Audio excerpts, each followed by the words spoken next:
Hello दोस्तों, स्वागत है आपका एक बार फिर से मंच टेक डेवलपमेंट के इस ट्यूटोरियल सीरीज के अंदर। आज है हमारा registration and login with token authentication का पार्ट 2।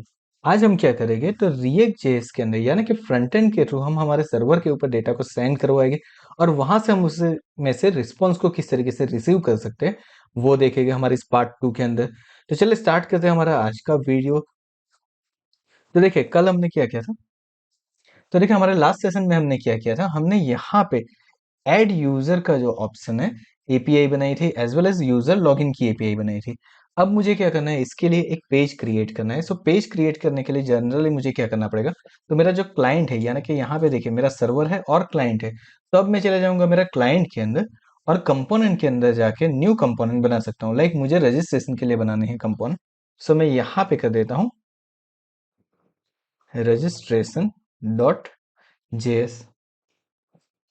तो ये मेरा एक कंपोनेंट बन चुका है। अब इस कंपोनेंट के अंदर मुझे क्या करना है, मुझे फॉर्म बनाना है। तो सिंपली मैं सबसे पहले तो यहाँ पे react arrow functional component export कर लेता हूँ। सो नाउ अब यहाँ पे मुझे पेज बनाना है, तो ऑब्वियस चीज़ है मुझे एक बहुत ही सिंपल चीज़ यहाँ पे करनी है।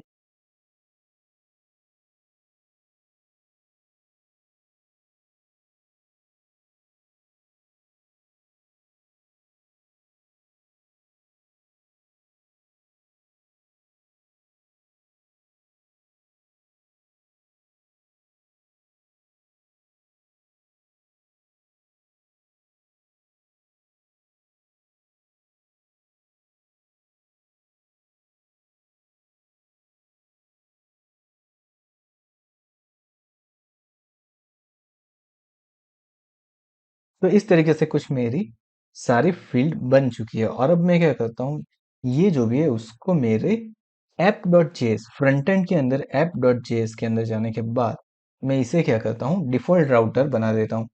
सो यहाँ पे जो मुझे दिख रहा है, अब मैं यहाँ से चेंज कर दूंगा ये सारी चीजें और यहाँ पे लिख देता हूँ।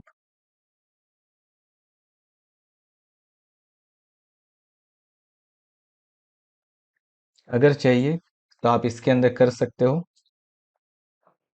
स्टाइल के अंदर जाके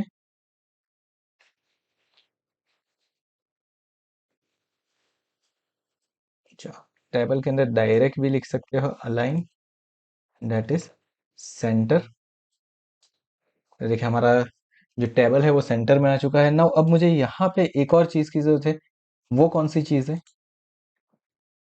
तो वो मेरे पास है उसके अंदर एक बटन चाहिए मुझे। सो यहाँ पे एक और टीआर में ले लेता हूँ एंड टीआर लेने के बाद उसके अंदर एक टीडी ले लिया मैंने, उसको कर दिया कॉल स्पान। उसके अंदर मैंने लिख दिया 2 एंड देन उसके अंदर मैंने रख दिया एक बटन।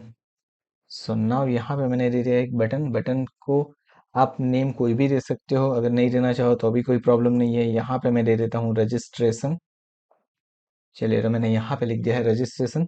सो मेरा फॉर्म यहाँ पे बन के रेडी हो चुका है। अब मुझे क्या करना है, मैं जब भी यहाँ से कोई डेटा फिलअप करता हूँ और यहाँ से कोई डेटा को सिलेक्ट करता हूँ, तो ये डेटा मेरे सबमिट होने चाहिए मेरे मोंगोडीबी के अंदर। सो मेरे मोंगोडीबी का मतलब ये है कि मुझे यहाँ पे हमारा जो मोंगोडीबी है उसके अंदर हमने ब्लॉग मर्न करके रखा हुआ है। उसके अंदर हमारे पास एमबीएस यूजर करके एक ऑलरेडी कलेक्शन बना हुआ है। उस कलेक्शन के अंदर सारे डेटा मेरे जाने चाहिए। अब यहाँ पे हम किस तरीके से ऐड करेंगे वो देखते हैं। तो सबसे पहली चीज जो आपको करनी है कि आपको आपके मर्न के अंदर जब वर्क कर रहे हो तो रिएक्ट के अंदर आपको एक डिपेंडेंसी ऐड करनी है क्लाइंट साइड के ऊपर। वो कौन सी है, तो यहाँ पे हम लिखेंगे npm इंस्टॉल और उसके बाद लिखेंगे एक्सियोस। अब ये एक्सियोस हम क्यों यूज करेंगे, तो नॉर्मली हम विदाउट एक्सियोस भी वर्क कर सकते हैं। बट विद एक्सियोस क्या होगा, जब भी आपको कोई HTTP रिक्वेस्ट करवानी है, कोई सर्वर के ऊपर कोई रिक्वेस्ट करवानी है, तो आप इजीली उससे रिक्वेस्ट करवा पाओगे। तो चलिए हमारा एक्सियोस तो इंस्टॉल हो चुका है यहाँ पे। अब हम क्या करते हैं, वापिस आ जाते हैं हमारे रजिस्ट्रेशन के पेज के अंदर। अब सबसे पहली चीज मुझे क्या करनी है, तो मुझे यहाँ पे बना देना है एक यूज स्टेट। और यूज स्टेट बनाना है तो उसके लिए मुझे क्या करना पड़ेगा, एक कॉन्स्ट ले लूंगा। कॉन्स्ट के अंदर मैं यहाँ पे ले लेता हूँ, लाइक मुझे क्या करना है, यहाँ पे यूजर डेटा चाहिए, सो मैंने यूजर डेटा कर दिया। या फिर यूजर, आप जो भी लिखना चाहो लिख सकते हो, मैं कर देता हूँ चलिए यूजर डीटी में कर देता हूँ, कॉमा करके मैं कर देता हूँ सेट यूजर डीटी। तो इस तरीके से मेरे पास कुछ हो चुका है। इज इक्वल टू करके अब यहाँ पे मुझे क्या करना है, तो इज इक्वल टू करके मुझे यहाँ पे उसके लिए वैल्यू सेट करवानी है। तो वैल्यू सेट करवाने के लिए मैं क्या करूँगा, तो मैं कर दूंगा use state. And use state लिखने के बाद यहाँ पे मैंने कर लिया कर्ली ब्रैकेट। कर्ली ब्रैकेट करने के बाद मैं ले लेता हूँ सबसे पहले एक इन्वर्टेड कॉमा। तो यहाँ पे हम क्या करेंगे, तो ये यूज स्टेट के अंदर हम डिफॉल्ट वैल्यू कुछ सेट करेंगे। तो मेरे पास जितनी भी फील्ड है वो सारी फील्ड में यहाँ पे ले लूंगा। लाइक मैंने ले लिया पहला यूजर नेम, उसकी डिफॉल्ट वैल्यू मैंने कर दी ब्लैंक। देन उसके बाद नेक्स्ट जो मुझे चाहिए वो है मेरे पास यूजर ईमेल। सो मैंने यहाँ पे यूजर ईमेल भी ले लिया, कॉलन करके उसकी वैल्यू भी मैंने ब्लैंक कर दी। अब मुझे चाहिए यूजर की डीओबी। सो मैंने यूजर की डीओबी ले ली, उसकी वैल्यू भी मैंने कर दी ब्लैंक। देन मुझे चाहिए नेक्स्ट स्टेप के ऊपर मुझे चाहिए उसका जेंडर। तो उसके जेंडर की वैल्यू भी मैं क्या कर देता हूँ, ब्लैंक ही कर देता हूँ। यानी क्या, यहाँ पे सारी जो मेरी डिफॉल्ट वैल्यू है वो डिफॉल्ट वैल्यू क्या हो जाएगी, मेरी ब्लैंक हो जाएगी। चलिए, तो यहाँ पे हम आ चुके हैं एंड हमने कुछ डिफॉल्ट वैल्यू ले ली है उसकी ब्लैंक। तो सारी चीज़ों के लिए डिफॉल्ट वैल्यू मैंने यहाँ पे सेट करवा दी है। Now what is my next step. Next step मेरा क्या रहेगा, तो यहाँ पे मुझे क्या करना है, यहाँ पे मुझे मेरा फॉर्म सबमिट करवाना है।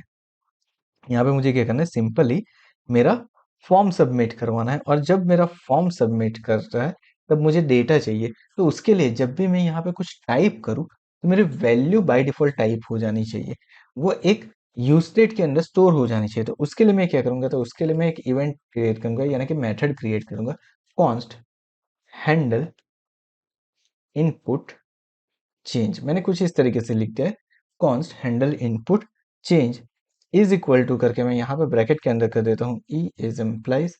एंड देन मैंने कर लिया कर्ली ब्रैकेट। अब कर्ली ब्रैकेट करने के बाद मैं यहाँ पे क्या करता हूँ, सो नाउ मुझे क्या चाहिए, मुझे सारे चीजों के लिए वैल्यू चाहिए। सो मैं यहाँ पे लिख देता हूँ कॉन्स्ट, देन ब्रैकेट के अंदर मैं लिखता हूँ नेम कॉमा वैल्यू। अब इससे क्या होगा, तो आपके टेक्स्ट बॉक्स, आपके सिलेक्ट बॉक्स, जिसका भी जो नेम होगा वो नेम मेरा एक स्टोर हो जाएगा और उसके साथ उसकी वैल्यू स्टोर हो जाएगी। ई डॉट टारगेट अगर मैं लिखता हूँ तो ई डॉट टारगेट से क्या होगा, तो जिसके ऊपर भी आप ये इवेंट कॉल कर रहे होगे उसके ऊपर ये वैल्यू स्टोर हो जाएगी। अगर आपको ये पता नहीं है कि ये किस तरीके से वर्क करता है, तो यहाँ पे हमने आई आइकॉन के अंदर एक लिंक दिया, डिस्क्रिप्शन में भी उसकी लिंक है, जहां पे हमने रिएक्ट के अंदर किस तरीके से आप यूज स्टेट क्रिएट कर सकते हो उसके बारे में पूरा वीडियो दिया हुआ है। आप एक बार उस वीडियो को चेक कर लो ताकि आपको ये चीज इजीली समझ में आ जाए। तो चलिए, हमने यहाँ पे कुछ ऐसे कर दिया। अब मुझे क्या करवाना है, मुझे स्टेट सेट करवाना है। तो मैं यहाँ पे कर देता हूँ सेट यूजर डेटा, ब्रैकेट के अंदर मैंने लिख दिया, उसके बाद मैंने कर दिया triple dot and then user dt। अब इससे क्या होगा, तो इससे मेरे जो भी डेटा है वो यहाँ पे, अगर मुझे एक एक करके स्टोर करवाना है तो अभी करवा सकता हूँ, सारे डेटा अगर मुझे स्टोर करवाने तो अभी करवा सकता हूँ। यहाँ पे मुझे सारे डेटा चाहिए, सो मैंने नेम कॉलन वैल्यू ले लिए। इसका मतलब ये है कि मेरा जो नेम है, टेक्स्ट बॉक्स का जो नेम होगा उसके अकॉर्डिंग यहाँ पे मुझे वैल्यू मिल जाएगी। चलिए, तो इतना तो हमारा हो चुका है कोड। नाउ अब मुझे क्या करना है, सो अब मुझे करना है, इसको कॉल करवाना है। तो इसको कॉल कैसे करवाएंगे, तो इसको कॉल करवाने का तरीका बहुत ही सिंपल है। आपकी जितनी भी टेक्स्ट बॉक्स है उसके ऊपर ऑन चेंज के ऊपर आप दे दीजिए इस इवेंट को। सो मैं यहाँ पे दे देता हूँ हैंडल इनपुट चेंज। सेम चीज मैंने कर दी ईमेल के अंदर, on change handle input change. Then मुझे करना है सेम डीओबी के अंदर। सो यहाँ पे भी मैंने कर दिया on change handle input change. उसके बाद मेरे पास ड्रॉप डाउन बॉक्स है तो उसके अंदर भी मैंने कर दिया on change and then handle input change. And the last one is our password, उसके ऊपर भी हम कर देते हैं on change handle input change. तो हमारा इतना काम हो चुका है। तो ये सारे डेटा क्या हो जाएगा, मेरे यूज स्टेट के अंदर स्टोर हो चुके हैं। अब मेरा नेक्स्ट वर्क क्या है, तो ये जो वेरिएबल मेरे स्टोर हो चुके हैं उसको मुझे सर्वर के ऊपर सेंड करना है, लेकिन किसके ऊपर, बटन के क्लिक के ऊपर। तो बटन के क्लिक के ऊपर सेंड करने के लिए मुझे यहाँ पे क्या करना पड़ेगा, मुझे यहाँ पे बनाना पड़ेगा कॉन्स्ट। कॉन्स्ट बनाने के बाद हम क्या करेंगे, यहाँ पे लिखेंगे हैंडल सबमिट। तो मैंने यहाँ पे हैंडल सबमिट बना दिया है, इज इक्वल टू करके मैं यहाँ पे लिख देता हूँ असिंक एंड नाउ। अब असिंक लिखने के बाद हम क्या करते हैं वो देखते हैं। असिंक हमने क्यों लिखा वो पहले तो समझते हैं। तो यहाँ से जब मैं मेरा फॉर्म को सबमिट करूंगा, ऑब्वियस चीज है कि वो डायरेक्टली तो मेरा फॉर्म सबमिट हो नहीं जाएगा, उसके लिए कुछ टाइम लेगा। तो उसके लिए मुझे क्या करना पड़ेगा, मुझे वेट करवाना पड़ेगा। उसके लिए मैं अवेट फंक्शन का यूज करूंगा और अवेट असिंक होने के बाद ही यूज हो सकता है, इसलिए हमने यहाँ पे दे दिया है असिंक। चलिए, तो यहाँ पे असिंक दे दिया। अब यहाँ पे मुझे क्या करना है, पहली चीज मुझे करनी है ई डॉट प्रिवेंट डिफॉल्ट। अब ई डॉट प्रिवेंट डिफॉल्ट से क्या होगा, तो जो आपके बाय डिफॉल्ट जो भी टारगेटेड होगा वो प्रिवेंट हो जाएगा यहाँ पे। अब मुझे यहाँ पे लिखना है ट्राई। सो मैंने यहाँ पे ट्राई कैच लिख दिया है। कैच के अंदर हम सुनो, कैच के अंदर हम क्या करेंगे, तो कैच के अंदर हम डिस्प्ले करवाएंगे हमारी एरर। सो यहाँ पे मैं लिख देता हूँ कॉन्सल डॉट एरर। ओके, सो यहाँ पे मैं लिख दूंगा कॉन्सल डॉट एरर, और एरर के अंदर जो भी मेरी एरर आने वाली है उस एरर को मैं करवा दूंगा डिस्प्ले। That's it. ये हो चुका है मेरा एरर का काम। और अब मैं करता हूँ मेरी रिक्वेस्ट को सर्वर के ऊपर सेंड करने का काम। सो मैं यहाँ पे कर देता हूँ कॉन्स्ट। कॉन्स्ट लिखने के बाद मुझे क्या मिलेगा, वहां से कुछ ना कुछ रिस्पॉन्स मिलेगा, ऑब्वियस चीज है। सो मैं यहाँ पे लिख देता हूँ रिस्पॉन्स, या फिर आप आरईएस लिख दो, वट एवर आपको जो भी लिखना है, नाम कोई भी दे सकते हो। इज इक्वल टू हम यहाँ पे करवाते हैं, एंड फिर क्या करते हैं, फिर लिखते हैं हम अवेट। अवेट लिखने के बाद मुझे क्या करना है, उसके बाद मुझे लिखना है एक्सियोस। अब देखिए, एक्सियोस अगर आपको यूज करना है तो सबसे पहले आपको एक्सियोस की लाइब्रेरी को इंपोर्ट करवाना पड़ेगा आपके पेज के अंदर। आपके पेज के अंदर अगर एक्सियोस नहीं ऐड है तो वो यूज नहीं हो पाएगा। ओके, यहाँ पे देखिए मुझे एक्सियोस के साथ कुछ भी नहीं दिखा रहा है, बिकॉज अभी तक हमने एक्सियोस को इंपोर्ट नहीं किया है यहाँ पे। तो मुझे एक्सियोस को क्या करना पड़ेगा, इंपोर्ट करना पड़ेगा। अब देखते हैं एक्सियोस को हम इंपोर्ट कैसे करते हैं। सो यहाँ पे हम लिखेंगे इंपोर्ट, देन मैं लिखता हूँ एक्सियोस फ्रॉम, इन्वर्टेड कॉमा के अंदर मैं लिख देता हूँ एक्सियोस। That's it. ओके, तो ये हमारा एक्सियोस इंपोर्ट होके आ चुका है। नाउ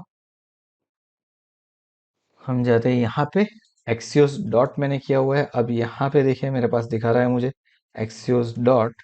उसके बाद मुझे क्या करना है, मुझे यहाँ पे मेथड कौन सी यूज करनी है, तो मुझे मेथड यूज करनी है पोस्ट। उसके बाद मैं यहाँ पे लिख दूंगा मेरा इन्वर्टेड कॉमा। इन्वर्टेड कॉमा के अंदर मुझे क्या करना है, तो मेरी जो यूआरएल है, वो यूआरएल ऐड यूजर के लिए मेरी कौन सी यूआरएल है, तो ये वाली यूआरएल है। तो मैं ये यूआरएल यहाँ पे दे देता हूँ। अगर ये यूआरएल आपकी वन वर्क नहीं करते तो यहाँ पे 127.0.0.1 कर दीजिए, तो अभी चलेगा। लेकिन अभी के लिए हम रखते हैं यही यूआरएल। देन हमने क्या कर दिया, slash API slash user add user, और उसके साथ मुझे डेटा कौन से पास करवाने, तो मुझे यहाँ से डेटा पास करवाने जो मैंने सेव किए हैं यूज स्टेट के अंदर, यानी कि यूजर dt। तो देखिए हमने यहाँ पे यूजर dt कर दिया है। एंड देन अब मुझे क्या करना है, ये जो रिस्पॉन्स मुझे मिल रहा है ना, वो रिस्पॉन्स को मुझे क्या करवाना है, लॉग करवाना है। सो मैं यहाँ पे करता हूँ consul dot log, and log करवाने के बाद हम यहाँ पे क्या कर देते हैं, रिस्पॉन्स। That's it. ये हो गया मेरा कोड। तो ये मेरा परफेक्टली कोड हो चुका है, डन हो चुका है। हम इसको कर देते हैं सेव, एंड सेव करने के बाद एक बार चेक करते हैं। लेकिन उससे पहले ये हैंडल सबमिट जो हमने बनाया उसको कॉल भी करवाना पड़ेगा। उसको हम कॉल कहाँ पे करवाएंगे, तो फॉर्म बटन जो है उसकी ऑन क्लिक इवेंट के ऊपर हम इसे कॉल करवाएंगे। सो यहाँ पे मैं लिखूंगा हैंडल सबमिट। तो यहाँ पे हमने हैंडल सबमिट लिख दिया है। चलिए, अब हम आ जाते हैं हमारे पेज के अंदर। एंड पेज के अंदर आने के बाद यहाँ पे हम क्या करते हैं, इंस्पेक्ट कर देते हैं और कॉन्सल के अंदर चले जाते हैं। नाउ यहाँ पे हम कुछ वैल्यू एंटर करते हैं। लाइक मैं यहाँ पे लिखता हूँ test1। ईमेल आईडी में लिख देता हूँ test1@gmail.com। डीओ भी मैंने कुछ भी दे देनी है, तो मैं यहाँ पे दे देता हूँ 2000-12 मैंने कर दिया है। ओके, एंड देन मैंने यहाँ पे जेंडर सिलेक्ट कर लिया, मेल। पासवर्ड मैंने यहाँ पे दे दिया 123, एंड मैंने इसे कर दिया रजिस्ट्रेशन। अब देखिए जैसे ही मैं रजिस्ट्रेशन के ऊपर क्लिक करता हूँ, यहाँ पे मुझे डेटा दिख रहा है। क्या दिख रहा है, स्टेटस 200 मीन्स मेरे डेटा सबमिट हो चुके हैं। यहाँ पे डेटा फैच होके भी मेरे पास आ चुके हैं। एक बार हम चेक कर लेते हैं हमारे मोंगो डीबी के अंदर कि मेरे मोंगो डीबी के अंदर सेम डेटा मेरे आ रहे हैं कि नहीं आ रहे। सो यहाँ से मैं इसको कर देता हूँ रिफ्रेश, एंड रिफ्रेश करने के बाद मैं यहाँ से देख सकता हूँ कि मेरे डेटा अब आ चुके हैं मोंगोडीबी के अंदर। मतलब मेरा फ्रंट एंड मेरे बैक एंड के साथ कनेक्ट हो चुका है, और मेरा बैक एंड ने मेरे सर्वर के ऊपर, यानी कि मेरे डेटाबेस सर्वर के ऊपर डेटा को सेंड कर दिया है। दैट मीन्स हमारा यहाँ से रजिस्ट्रेशन का पार्ट कंप्लीट हो चुका है। अब मुझे क्या करना है, अब मुझे लॉगिन का पार्ट करना है। देखिए रजिस्ट्रेशन के अंदर अभी के लिए हम इतना ही देखेंगे, जब हमारा प्रोजेक्ट स्टार्ट होगा तब हम उसे और एडवांस तरीके से रिडायरेक्ट भी करवाएंगे, लेकिन अभी के लिए सिर्फ इतना ही। सो नाउ अब मुझे क्या करना है, तो अब मुझे ये करना है कि मुझे लॉगिन के पेज के ऊपर जाके लॉगिन भी तो करवाना पड़ेगा। सो मैं यहाँ से एक और टीआर कर देता हूँ, और टीआर के अंदर लिख देता हूँ pd कॉलस्पान, एंड कॉलस्पान लिखने के बाद यहाँ पे भी मैंने ट्रू कर दिया, अलाइन मैंने कर दिया है सेंटर। देन यहाँ पे एक मैसेज पास कर देता हूँ, if already register log in here. और ये जो लॉग इन हियर है उसके अराउंड में एक ए एच रेफ क्रिएट कर लेता हूँ। ओके, सो अब ये ए एच रेफ क्या करेगा, तो हमें मालूम है कि a href H T M L के अंदर लिंक क्रिएट करने का काम करता है। सेम चीज यहाँ पे होगी, सो मैं इसे दे देता हूँ H ref, and H ref देने के बाद यहाँ पे मैं क्या कर देता हूँ, यहाँ पे मैं पाथ बना देता हूँ लॉग इन का, एंड चले जाता हूँ मेरे पेज के अंदर। तो देखिए मुझे इस तरीके से कुछ दिख रहा है। Okay, that is okay. Now अब मुझे क्या करना है, मुझे यहाँ पे क्लिक करवाना है, और उसके बाद मुझे क्या करवाना है, सिंपली लॉगिन के पेज के ऊपर रीडायरेक्ट करवाना है। सो मैं चले जाऊंगा मेरे app.js के अंदर, एक और रूट क्रिएट करूंगा जिसको मैं नेम दे देता हूँ लॉगिन, और यहाँ पे जो मेरा एलिमेंट है उसके अंदर मैं अपने लॉगिन के कंपोनेंट को इंपोर्ट करवा देता हूँ। तो चलिए यहाँ पे हम क्या करते हैं, हमारा लॉगिन का कंपोनेंट है सो लॉगिन। ओके, सो नाउ यहाँ पे अगर मुझे कंपोनेंट नहीं दिख रहा है तो मुझे कंपोनेंट ऐड करना पड़ेगा। सो मैं यहाँ पे कंपोनेंट दे देता हूँ लॉगिन फ्रॉम login.js। सो यहाँ पे हमारा चुका है कंपोनेंट इंपोर्ट भी हो चुका है, हमने लिंक भी क्रिएट कर दी है। चेक कर लेते हैं एक बार उसके ऊपर क्लिक करने से क्या होता है। मैंने यहाँ पे क्लिक किया, देखिए मेरे लॉगिन का पेज ओपन हो चुका है, that mean it is working fine. अब यहाँ पे मुझे लॉगिन का पेज भी डिजाइन करना है, तो मुझे क्या करना है, सेम रजिस्ट्रेशन के पेज के अंदर जो मैंने सारी चीजें की है वही चीजें मुझे चाहिए। सिर्फ मुझे क्या करना है, यहाँ पे ले लेना है यूजर ईमेल एंड पासवर्ड, दो ही चीज मुझे चाहिए। सो मैं चले जा रहा हूँ login.js के अंदर, यहाँ पे बाकी की चीज़ों को एज इट इज़ रख के यहाँ से मैं ले लेता हूँ सिर्फ यूज़र ईमेल एंड पासवर्ड। चलिए, एंड जो हमारा बटन है उस बटन के अंदर हम क्या कर देते हैं, तो बटन के अंदर हम लिख देते हैं लॉगिन। अब देखिए यहाँ पे दो इवेंट मेरे पास है, हैंडल इनपुट चेंज और हैंडल सबमिट। मुझे दोनों इवेंट यहाँ पे बनानी पड़ेगी तब वो वर्क करेगा। तो सबसे पहले मैं कॉन्स्ट के अंदर चले जाता हूँ और हैंडल इनपुट चेंज नाम से एक इवेंट यहाँ पे भी क्रिएट कर देता हूँ, इज इक्वल टू करके मैं दे देता हूँ e is employees, and then यहाँ पे मैंने मेरी एक इवेंट बन चुकी है। दूसरी मुझे जो बनानी है const handle submit, same way जैसे हमने वहां पे किया था वैसे ही यहाँ पे भी इवेंट बनेगी मेरी। सो असिंक के अंदर मैं लिख देता हूँ ई इज एम्प्लाइज, मैंने कर दिया, एंड यहाँ पे भी मेरी दोनों मैटर बन चुके हैं। अब इससे क्या होगा, आपके पेज के ऊपर कोई भी एरर नहीं होगी। देखिए हमारा पेज आ चुका है यहाँ पे, एंड नाउ अब मुझे क्या करना है, अब मुझे यहाँ से ये करना है कि जब मैं ईमेल आईडी और पासवर्ड एंटर करूँ तो मुझे यहाँ पे लॉगिन का मैसेज मिलना चाहिए। अगर लॉगिन सक्सेस है तो लॉगिन सक्सेस का मैसेज मिलना चाहिए, अगर लॉगिन फेल है तो लॉगिन फेल का मैसेज मुझे मिलना चाहिए। तो चलिए ये करते हैं, किस तरीके से होगा वो चेक करते हैं। तो मैं आ जाता हूँ यहाँ पे एक बार फिर से। सो मुझे यहाँ पे अगेन एक बनाना पड़ेगा मेरा यूज स्टेट। सो मैं बना देता हूँ कॉन्स्ट, ब्रैकेट के अंदर मैं ले देता हूँ लॉग इन dt, कॉमा करके मैंने लिख दिया set log in dt, and then is equal to करके मैंने लिख दिया use state. And use state लिखने के बाद ब्रैकेट, और ब्रैकेट के अंदर सेम चीजें जो हमने अब तक की थी वैसे ही मेरी रहेगी। यूजर ईमेल मुझे चाहिए, सो मैंने यहाँ पे कर दिया यूजर ईमेल कॉलन, उसकी वैल्यू मैंने दे दी ब्लैंक। उसके बाद मुझे चाहिए यूजर अंडरस्कोर, सॉरी हमें यहाँ पे सिर्फ पासवर्ड चाहिए, यूजर पास नहीं चाहिए। सो यहाँ पे हम कर देते हैं पासवर्ड कॉलन, इसको भी मैंने कर दिया ब्लैंक। सो मेरा यूज स्टेट यहाँ पे आ चुका है। अब मुझे क्या करना है, पहले तो हैंडल इनपुट चेंज करना है, जिस तरीके से हमने यहाँ पे किया था वही हैंडल इनपुट चेंज मेरा पूरा आएगा। सो मैं यहाँ से ही कॉपी कर ले रहा हूँ, यहाँ पे मैं वापस टाइप नहीं कर रहा हूँ इसको।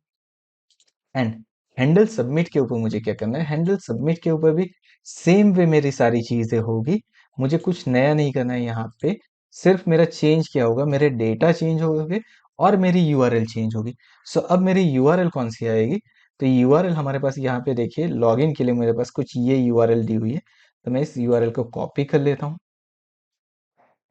और यहाँ पे कर देता हूँ मैं पेस्ट, एंड यूजर dt की जगह पे मुझे क्या करना है, अब यहाँ पे चेंज हो जाएगा सेट लॉगिन dt, यहाँ पे भी हो जाएगा मेरा लॉगिन dt, और मुझे क्या करना है, ये वैल्यू यहाँ पे पास करवा देनी है। चलिए तो यहाँ पे लॉगिन का कोड भी मेरा हो चुका है, एंड लेट्स सी। अच्छा, हमने यहाँ पे अब एक्सियोस को डिफाइन नहीं किया है, तो मुझे क्या करना पड़ेगा, एक्सियोस को डिफाइन करना पड़ेगा। और एक्सियोस को कैसे डिफाइन करना है हमने ऑलरेडी देखा है।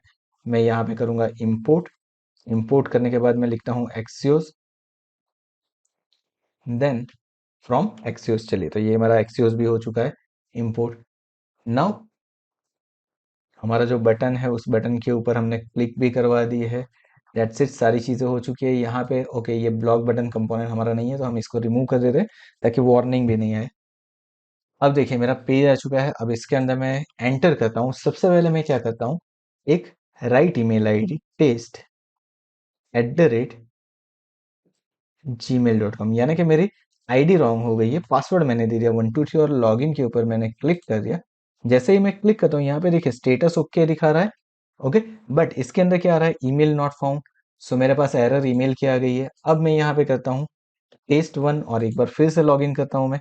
तो देखिए डेटा अगेन आ गया, स्टेटस ओके दिखा रहा है, लेकिन मुझे एरर क्या दे रहा है, मैसेज दे रहा है पासवर्ड इज रॉन्ग। और अगर मैं यहाँ पे कर देता हूँ 123 और मैंने लॉगिन बटन के ऊपर क्लिक किया, एक बार फिर से मुझे यहाँ पे कॉन्सोल के अंदर दिखा रहा है, एंड अब मुझे दिखा रहा है login success as well as मुझे मिल गया है टोकन। तो इस तरीके से हमने क्या कर दिया, लॉगिन की प्रोसेस हमने यहाँ पे कंप्लीट कर दी है, यानी कि लॉगिन सक्सेस हमने यहाँ पे करवा दिया है रिएक्ट जेएस के ऊपर। अब जो हमारे पास टोकन मिल रहा है, उस टोकन को कैसे लोकल स्टोरेज के ऊपर स्टोर करना है, उसको किस तरीके से हमारे प्रोजेक्ट के अंदर हम आगे यूज कर सकते हैं, वो हमारे आगे आने वाले और नेक्स्ट पार्ट के अंदर हम देखेंगे। आज के पार्ट 2 के अंदर बस इतना ही। मिलते हैं हमारे नेक्स्ट सेशन में। तब तक के लिए अगर ये वीडियो पसंद आई है तो वीडियो को लाइक कर दीजिए, चैनल को सब्सक्राइब कर दीजिए, नोटिफिकेशन बेल आइकन के ऊपर भी क्लिक कर दीजिए। और अगर पार्ट 1 आपने नहीं देखा है तो पहले पार्ट 1 देख लीजिएगा, उसके बाद ये वाला पार्ट देखिए, ताकि आपको ये सारी चीजें प्रॉपरली समझ में आ जाए। Thank you so much once again for watching this video.